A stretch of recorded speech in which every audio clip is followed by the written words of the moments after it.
திருத்தூதர் பணிகள் 3ஆம் அதிகாரம்.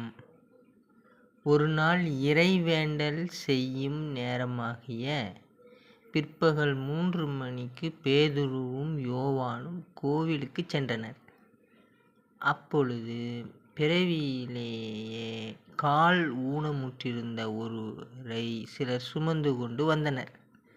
கோவிலுக்குள் செல்பவரிடம் பிச்சை கேட்பதற்காக அவரை நாள்தோறும் கோவிலின் அலகுவாயில் என்னுமிடத்தில் வைப்பர். அவர் கோவிலுக்குள் சென்று கொண்டிருந்த பேதுருவையும் யோவானையும் கண்டு பிச்சை கேட்டார். பேதுருவும் யோவானும் அவரை உற்று பார்த்து, "எங்களைப் பார்" என்று கூறினர். அவர் ஏதாவது கிடைக்கும் என்ற எதிர்பார்ப்புடன் அவர்களை ஆவலுடன் நோக்கினார். பேதுரு அவரிடம், "வெள்ளியும் பொன்னும் என்னிடம் இல்லை. என்னிடம் உள்ளதை உமக்குக் கொடுக்கிறேன். நாசரேத் இயேசு கிறிஸ்துவின் பெயரால் எழுந்து நடந்திடும்" என்று கூறி அவரது வலக்கையைப் பற்றிப் பிடித்து தூக்கிவிட்டார். உடனே அவரது காலடிகளும் கணுக்கால்களும் வலுவடைந்தன. அவர் குதித்தெழுந்து நடக்கத் தொடங்கினார்.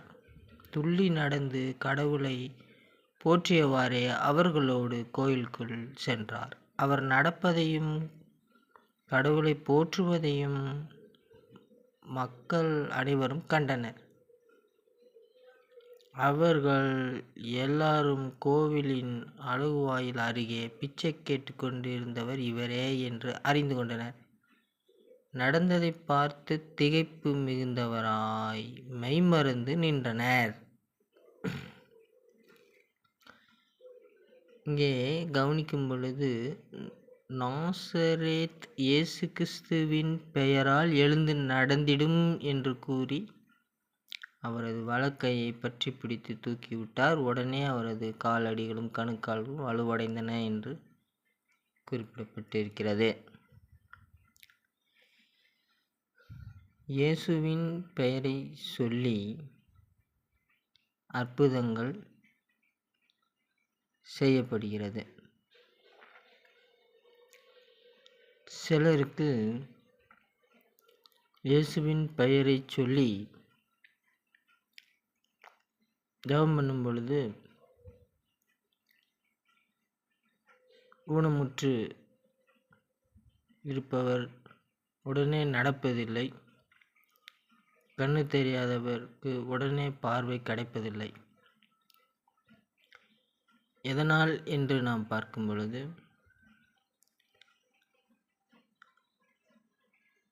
அங்கே ஊனமுற்று இருந்தவர் சுத்தமான நல்லவர் என்று இல்லை. அவரும் ஒரு பாவியாகத்தான் இருந்திருப்பார். ஆனாலும் அவருக்கு அதிசயம் நடந்தது. நாம் மனது சுத்தமாக வைத்து கொண்டு நாம் நம்பிக்கையோடு ஜெபம் பண்ணாலும் அற்புதம் நமக்கு நடப்பதில்லை. பிறருக்கு ஜெபம் செய்தாலும் பிறருக்கும் அற்புதம் நடப்பதில்லை. எதனால் என்று பார்க்கும் பொழுது,